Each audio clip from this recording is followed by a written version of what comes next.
जर प्रामाणिक अधिकाऱ्यांवरती जर असा अन्याय होत राहिला ना तर देश पुढे जाणार नाही। कारण देश चालवण्याचं काम आहे ना मंत्री लोक करत नाहीत। त्या सगळे लोकांनी एकत्र येऊन जे तुकाराम मुंडेंना जे काढण्याचं काम केलेलं आहे ते फार चुकीचं आहे। आणि अशा प्रतिनिधींना मला असं वाटतं की न्यू मुंबईतल्या लोकांनी तरी पुन्हा निवडून देण्यात येऊ नये। हे पारदर्शी सरकार नाही, हे कुठेतरी भ्रष्टाचाराचंच सरकार आहे। ह्याच्यातून पुन्हा सिद्ध होतं जी त्यांची बदली केली ती तडकाफडकीची। मुंडेंना आम्ही इथे घेऊन येणारच आहे आणि ह्याच्यावरती आम्हाला पूर्णपणे कोर्टावरती विश्वास आहे की आम्हाला न्याय मिळेल।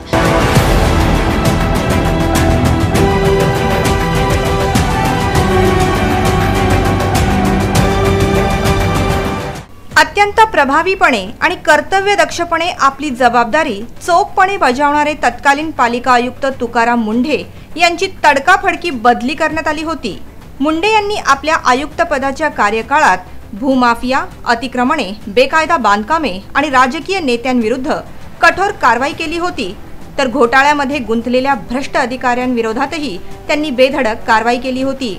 त्यामुळे त्यांच्या कारवाईचा धसका घेणाऱ्यांनी त्यांच्या विरोधात कटकारस्थान रचण्यास सुरुवात केली होती। त्यांच्या विरोधात अविश्वास ठराव मंजूर करून महापालिकेच्या नगरसेवकांनी मुंडे हटावचा नारा देखील दिला होता। त्यानंतर मुंढे यांची उचलबांगडी करण्यात आली।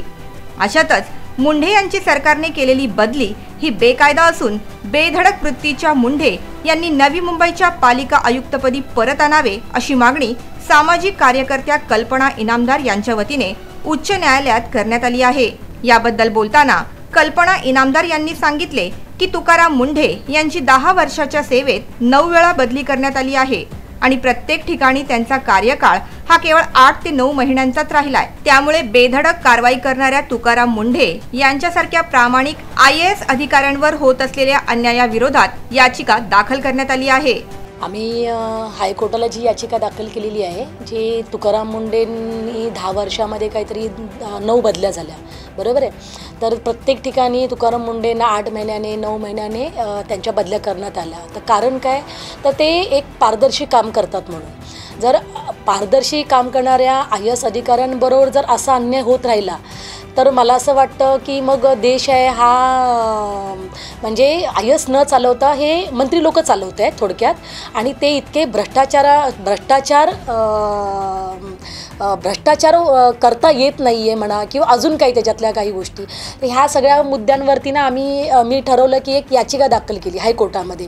आणि त्या कोर्टामध्ये म्हणजे कोर्टात आम्ही असं म्हटलेलं आहे की जर चांगल्या IAS अधिकाऱ्यांवरती जर असा अन्याय होत असेल तर त्याच्यासाठी जी 2013ला जी सुप्रीमने ऑर्डर दिलेली आहे तर त्या संदर्भामध्ये आम्ही बरेचसे काही मुद्दे मांडलेले आहेत त्याच्यामध्ये की बाबा IAS अधिकाऱ्यांच्या जेव्हा बदल्या होतात तर त्या बदल्या फक्त एक व्यक्ती मुख्यमंत्री न करता ती एक समिती बसवावी आणि त्या समितीमध्ये विरोधी पक्षनेता आणि अनेक लोकांचा एक म्हणजे एक समिती असावी, अशा काही सगळ्या गोष्टी घेऊन आम्ही कोर्टासमोर मांडणार आहे।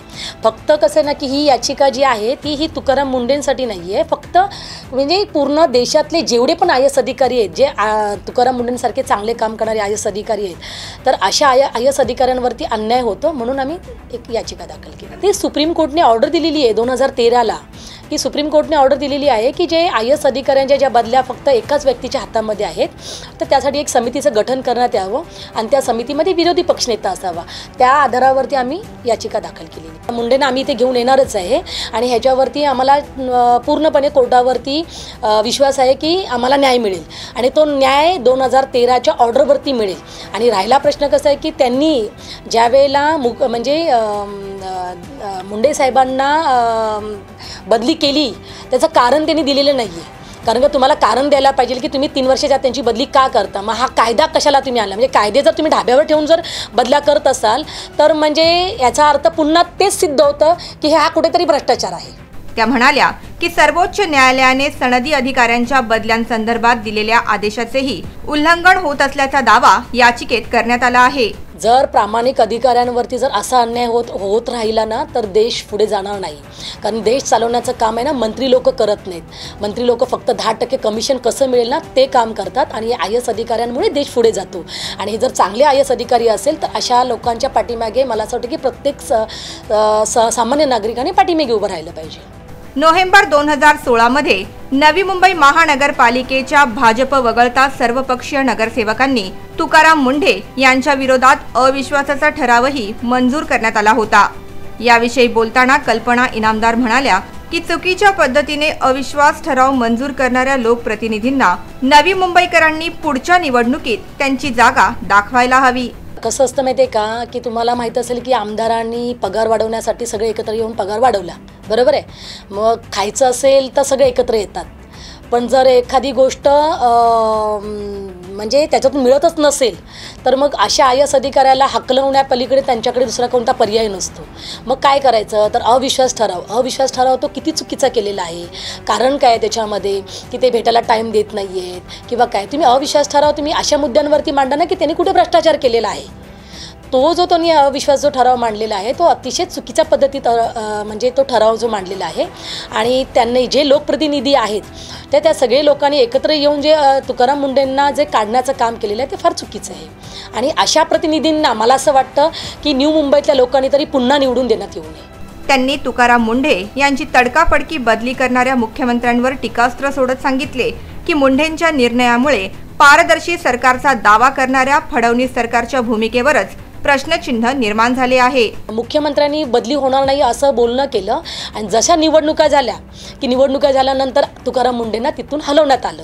म्हणजे देशाचे माननीय मुख्यमंत्री ही देखील मला असं वाटतं की ह्या लोकप्रतिनिधींबरोबर राहूनच काम करत आहेत. तर जे पारदर्शी सरकार जे म्हणत आहेत BJP की पारदर्शी सरकार आहे तर हे पारदर्शी सरकार नाही, हे कुठेतरी भ्रष्टाचाराचंच सरकार आहे. ह्याच्यातून पुन्हा सिद्ध होतं जी त्यांची बदली केली ती तडकाफडकीची. Bureau report NMTV news.